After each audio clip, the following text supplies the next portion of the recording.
નમસ્કાર,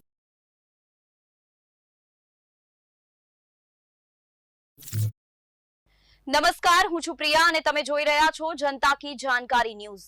નજર કરીએ આજના સમાચાર। સુરેન્દ્રનગર જિલ્લામાં કાયદો અને વ્યવસ્થાની પરિસ્થિતિ કથળતી જઈ રહી છે। તેવા સંજોગોમાં મારામારીની બનાવોની સંખ્યામાં સતત વધારો થઈ રહ્યો છે। ત્યારે સુરેન્દ્રનગર જિલ્લાના રતનપરથી ખેરાળી તરફ જતા રોડ ઉપર પ્રમુખ સ્વામી સોસાયટીના ગેટ નજીક યુવક ઉપર હુમલો કરવામાં આવ્યો છે।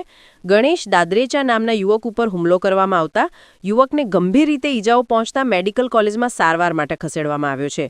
તું પોલીસને અમારી બાતમી કેમ આપે છે તેમ કહી કારમાં આવેલા 4 ઈસમો દ્વારા કુહાડી ધારિયા જેવા ઘાતક હથિયારો સાથે યુવક ઉપર હુમલો કરવામાં આવ્યો છે, જેમાં રોહિત સિહોરા, મુન્ના સિહોરા, સંજય સિહોરા અને દીપક સિહોરા નામના શખ્સો દ્વારા યુવક ઉપર હુમલો કરાયા હોવાનું સામે આવ્યું છે।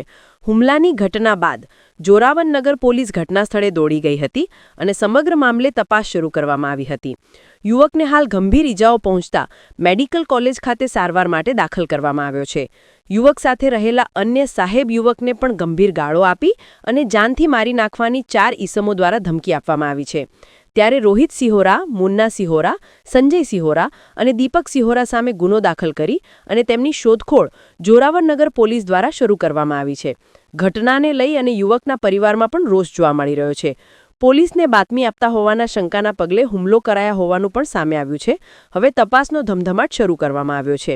સુરેન્દ્રનગર રિપોર્ટર મહેશભાઈ। ઓફિસમાં અમે બેઠા હતા, ઝઘડો બીજા હતો, બે ગાડી લઈને આવ્યા, ગ્રેટા ગાડી હતી, મુન્નાભાઈ સિહોરા, મુન્નાભાઈ ભૂપતભાઈ સિહોરા, સંજય નટવરભાઈ સિહોરા, દીપક નટવરભાઈ સિહોરા માર્યો, ગણેશને માર્યો અને 10-15 જણા અજાણ્યા શખ્સ હતા।